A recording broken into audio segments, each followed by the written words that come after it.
army, one center of power. And if we have learned anything from history, it is that power corrupts, and absolute power corrupts absolutely. This is Aaron Russo, a filmmaker and former politician. To his left is Nicholas Rockefeller of the infamous Rockefeller banking and business dynasty. After maintaining a close friendship with Nicholas Rockefeller, Aaron eventually ended the relationship, appalled by what he had learned about the Rockefellers and their ambitions. I got a call one day from a military woman I knew, and she said, "Would you like to meet one of the Rockefellers?" I said, "Sure, I'd love to." And we became friends, and he began to divulge a lot of things to me. So he said to me one night, he said that there's going to be an event there, and out of that event, you're going to see we're going to go into Afghanistan, so we run pipelines from the Caspian Sea. We're going to go into Iraq to take the oil and establish a base in the Middle East, and we're going to go into Venezuela and try and get rid of Chavez. And the first two they've accomplished. Chavez they didn't accomplish. And he said you're going to see guys going into caves looking for looking for people that they're never going to find. You know, he was laughing at the fact that you have this war on terror. There's no real enemy. He's talking about how having this war on terror, you can never win it because it's an eternal war, and so you can always keep taking people's liberties away. And I said, how are you going to convince people that this war is real? He said, the media. The media can convince everybody it's real. I mean, you know, it's just that you keep talking about things, you keep saying it over and over and over again, and eventually people believe it. You know, you created the Federal Reserve in 1913 through lies. You create 9/11, which is another lie. Through 9/11, then you're fighting a war on terror, and now all of a sudden you go into Iraq, which was another lie, and now they're going to do Iran. You know, and it's all one thing leading to another, leading to another, leading to another. Now, I would say, what are you doing this for? What's the point of this thing? You have all the money in the world you ever want. You have all the power. I said, you know, you're hurting people. He said, it's not a good thing. And he would say, what do you care about the people for?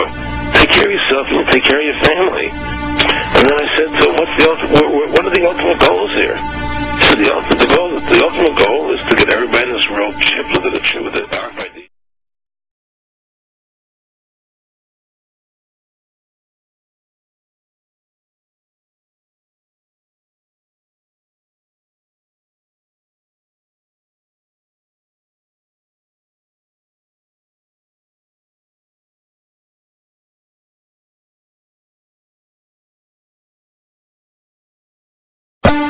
That's right, microchipped.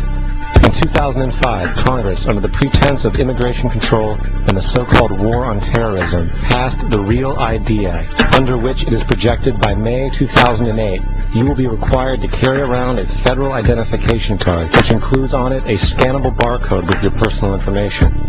However, this barcode is only an intermediary step before the card is equipped with a VeriChip RFID tracking module, which will use radio frequencies to track your every move on the planet.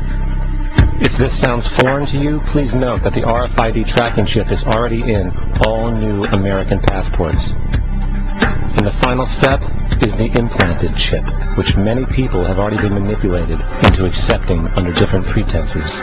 We have a Florida family who are really pioneers in a brave new world. They have volunteered to be the first ever to have microchip identification devices implanted into their bodies. After 9/11, I was really concerned with the security of my family. I wouldn't mind having something planted permanently in my arm that would identify me.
Your wallet these days can quickly sink you into the chaotic world of identity theft. We've seen it time and time again, most recently in the national scare caused by all those stolen identities, many of them right here, by a company called ChoicePoint. But what if your credit card, driver's license, even your medical records were hidden under your skin? As Jennifer Ryan shows us, everyone from Alzheimer's patients to secret agents may someday get their very own barcode. Just like the barcode on a can of tomatoes, reduced to a number in a fraction of a second, and linked to a computer database, people are voluntarily being barcoded. The number stored within a tiny glass chip the size of a grain of rice and surgically implanted just under the skin. There's no scars, there's nothing. A lot of people think it is a tracking device, that they can actually GPS their kids and they can find out where they're at all times. And I tell them that's not what this device is all about. What it is a VeriChip, a radio frequency ID tag by a company called Applied Digital, loaded with whatever personal information you choose. Social security number, name, insurance information, address, correct medication, contact physician. The possibilities are endless. Exclusive nightclubs in Europe allow patrons to run a bar tab, their credit card number accessed through the chip embedded in the back of their arm. This is a passive RFID chip, meaning that it has no power supply in it. A special reader has to be within a few inches to get your 16-digit number. To access your computer file, a password is needed. VeriChip is about to give 200 American hospitals chip readers because the chips are only useful if they can be scanned. It's a number, no different than your credit card, your social security number, or maybe your driver's license. Humans can be tracked just like your pets. The first chips are put inside dogs and cats. Now 70,000 shelters and veterinarians in America can scan a lost or injured pet and find the owner in seconds. Do you have one? No. Any interest in possibly getting one day? Not yet. In fact, VeriChip has yet to land its first domestic account. These Defense Department contractors in Virginia hope they'll be the first. They foresee implanting them in our military to help locate next of kin or to gain access to top secret information. Oh, right now you can be tracked by using your cell phone. Maybe it's fear of the unknown or a sort of techno-paranoia about Big Brother or a crafty hacker. Unlike your fingerprints or your iris scans, which once you give, you can never get back, that a VeriChip can be removed and therefore the link is broken. 69. Like the now familiar product barcode, hearings on the Hill suggest human barcodes are the future. And to think 30 years ago, Maryland lawmakers tried to outlaw this technology. Today, your groceries. Tomorrow, maybe you. Jennifer Ryan, 9 News. VeriChip's maker says no one would ever be forced to get a chip. In fact, the individual is responsible for entering or deleting whatever information he types into his own file. As for hackers, an obvious question. The company says there are several security barriers, but no computer system, of course. Winkeldiefstal. Het kost de Nederlandse detailhandel jaarlijks 750 miljoen euro. Grote beveiligingslabels, camera's, bewakers. Niets lijkt echt te helpen. Maar nu is er de RFID-chip, zo groot als een stofje of speldenknop. Wat je hier ziet is een schoen die beveiligd is zonder dat je dat kunt zien. En op het moment dat je bij het poortje brengt, dan gaat het alarm af. En zo worden nietsvermoedende winkeldieven totaal verrast. Er is 2 jaar lang geëxperimenteerd met het onzichtbare chipje in allerlei producten. Nu lijkt het op Europese schaal ingevoerd te worden. De rolverdeling is dat de fabrikant in een fabriek de chip onzichtbaar aanbrengt. En dat de winkeliers in Nederland investeren in poortsystemen. Nou, die afspraken die, zijn op papier gezet. En die worden op dit moment ook binnen Europa verder uitgewerkt. Bij het productieproces gaat het chipje dus al in het artikel. En bij het afrekenen wordt de chip automatisch gedeactiveerd. En dat scheelt tijd. Het grote voordeel is dat er dus voor de detailist dat hij het niet meer hoeft aan te brengen en niet meer hoeft af te halen. Het grote voordeel voor de consument is dat het niet stoort in zijn verkoop. Er zitten geen grote plastic dingen waaraan kledingstukken bijvoorbeeld. Het zit er allemaal netjes in verwerkt. Bouwmarktketen Gamma heeft het systeem al deels ingevoerd. Er werden afspraken gemaakt met 3 leveranciers. Dat is dusdanig succesvol verlopen dat we nu in een sneltreinvaart al onze andere leveranciers aan het benaderen zijn. En we hopen voor het eind van het jaar alle leveranciers aangehaakt te hebben bij dit project. En dan is alles hier onzichtbaar beveiligd? Dan zijn alle diefstalgevoelige producten onzichtbaar beveiligd. Een van die artikelen is deze dimmer. Het is vrijwel onmogelijk om erachter te komen waar de beveiliging zit. Ik kan het label niet ontdekken. Geen idee. In de knop? In de knop zelf. Hierin. De techniek die zich nu aftekent, die RFID, die kleine chip, dat is inderdaad denk ik het antwoord in de zoektocht waar winkeliers en fabrikanten lange tijd mee bezig zijn geweest. This morning on Today's Health, a computer chip that could be implanted under your skin so that doctors can quickly access your medical records. The FDA just gave a Florida company the go-ahead to do it. You might recall about 2 years ago a family was implanted with the Vera chip right here on the Today Show. Scott Silverman is the chairman and CEO of Applied Digital Solutions, the maker of the Vera chip. Scott, good morning to you. Thanks for joining us. Good morning, Lester. Explain to me briefly what the Vera chip is and what it is supposed to do. Vera chip is a tiny miniaturized RFID or radio frequency identification microchip. It's 11 millimeters by 1 millimeter. It's about the size of a grain of rice. Well, we've got one sitting there by a penny to give us a little perspective of the size. Very Correct. Tiny. You implant it under the skin how? It gets injected, just like getting a shot of penicillin or any medicine that you would get in a doctor's office. It goes in the upper right arm, which is the area that our physicians have chosen for ease of access as well as biocompatibility. And in a minute we'll talk about how you scan it, but tell me what information is on that, why that would be of great use if I show up in an emergency room. Yeah, on the chip itself is only a unique identification number, and VeriChip can be used for the medical application as well as a security or a financial application. In the case of a medical application, on a database that ties to the chip, you can provide all your medical information, such as medical device information, medical records, and personal information. You choose what information goes on there, and you choose the type of affiliates, such as emergency rooms, that could have access to that information. Is this the same thing that I have implanted under my dogs? I know this sounds horrible, but they did something on my dogs where if it gets lost, you can match the dog Actually, it's not horrible. Our sister company, Digital Angel Corporation, manufactures a product that Shearing Plow distributes by the name of Home Again. Home Again is the implantable microchip for dogs and cats. Same technology. Same technology. Millions of them a year go into dogs and cats around the world. In fact, a few weeks ago here on the Today Show, you had the American Kennel Club who actually scanned a dog on national television with our chip and our scanner. All right, enough about dogs now. Yep. Again, you go to the emergency room, this information is there, but to access this, the hospital has to have a scanning device. How soon will hospitals have the technology to match up with this chip? Well, thanks to the FDA and their diligent work over the last 2 years, we now have the clearance to go to market with both the chip and the scanner. All right, show me how this works, because you've got a scanner here, and you have a chip implanted. Is it underneath your right arm? It's in the right arm. You power up a scanner, and you simply scan the arm, and once you scan the arm, you'll see that the identification information. And on the laptop here you have it hooked up to, it says some number, but that doesn't tell me anything about your health condition now. From that number, they access your health records. Right, that's correct. If you go into further detail on the database about Scott Silverman, it'll have my driver's license information, it'll have medical information, it'll have financial information, and it'll have security information for ingress and egress into facilities. All right, you hear the sound of the background, people saying, Big Brother, too much information, a little scary. How do you respond to that? Well, you know, it's interesting. I used to get that question a lot 2 years ago. Today, we've gotten it a lot less. In fact, the Attorney General of Mexico and some of his staff have received this chip for security purposes.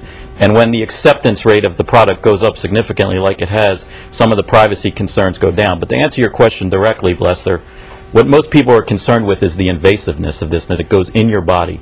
And as we know with pacemakers and other medical devices, that when people accept it for its applications and for its ability is when it'll work its way into society. It won't be tomorrow, it won't be next week, but 2, 3, 5 years from now, slowly but surely it'll work its way into the mainstream. All right, Scott Silverman, thanks very much for coming on. Thank you.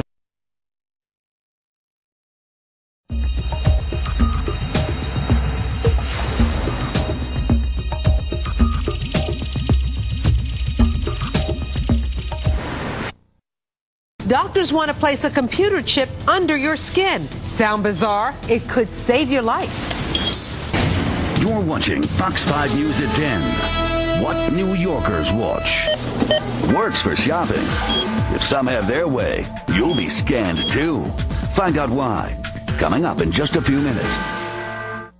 It's hard to wrap your brain around all the technology available today. Imagine having your entire medical history embedded under your skin. Sounds great, right? Well, you haven't heard the other side. Dr. Steve Salvatore takes a look at the VeriChip. There's a couple times I've been put in the hospital and I was unable to communicate that I was a diabetic and what medications I was on. Molly Phillips hopes her worst nightmare never happens again. To make sure, she had a new device called the VeriChip, a computer chip about the size of a grain of rice placed under her skin. The VeriChip is a device in which we have programmed into it a number, a regular serial number which is matched to a database, a secure, lockdown computer database. That database contains Molly's entire medical record, everything from her diabetes to the exact dose and type of medication she's on. Hackensack University Medical Center is the first hospital in our area testing the new technology. Dr. Joseph Feldman, chairman of the ER, says the idea will save lives. A lot of patients that come into the emergency department, they're either unable to or unwilling to because of the anxiety or pain that they might be in, to give us accurate and timely information. Dennis Porterfield is having a chip implanted today. He has 3 stents in his heart and had part of his lung removed because of cancer. Why are you having the chip placed today? Well, I do a little traveling, and I'd like to be assured that no matter where I go, I'll be able to tell doctors what I've had or had done to me and what I'm taking for medicine, etc. Okay. Yep. And that's it. So how did it go? It's a piece of cake. There's virtually no pain. The goal of the program is to be in every hospital nationwide. All patients would automatically get scanned to see if they have a VeriChip as soon as they get to the hospital. But there's a problem. Different companies are competing for the same market with slightly different technologies. The big challenge is getting the medical profession in unison to use the same type of operating system, so that if my patient goes to Orlando, Florida, Disney World, and requires health care, that the device that they use in that ER is able to read the chip that we implanted here. Critics say the VeriChip is the ultimate invasion of privacy. It's like Big Brother gone awry. But patients don't see it that way. No one can go into your computer or your chip to find out your information. You have to have a code and a password. Ultimately, it comes down to personal choice, since the VeriChip program is voluntary. For Dennis Porterfield, the decision was easy. Safety thing, I think it's cheap prevention. Dr. Steve Salvatore, Fox 5 News. The microchip technology is moving like lightning, we're told. There are newer chips already available on the market that update your medical history. That's medical history. You can actually erase data from a chip and put new data down.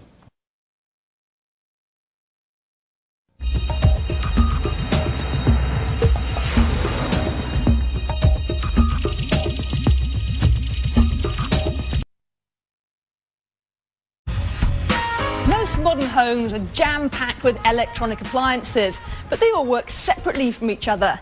Now engineers have designed a home where the appliances know what's going on around them, and they can make decisions for themselves. Much of Olga Gelbert's life is becoming a big waste of time.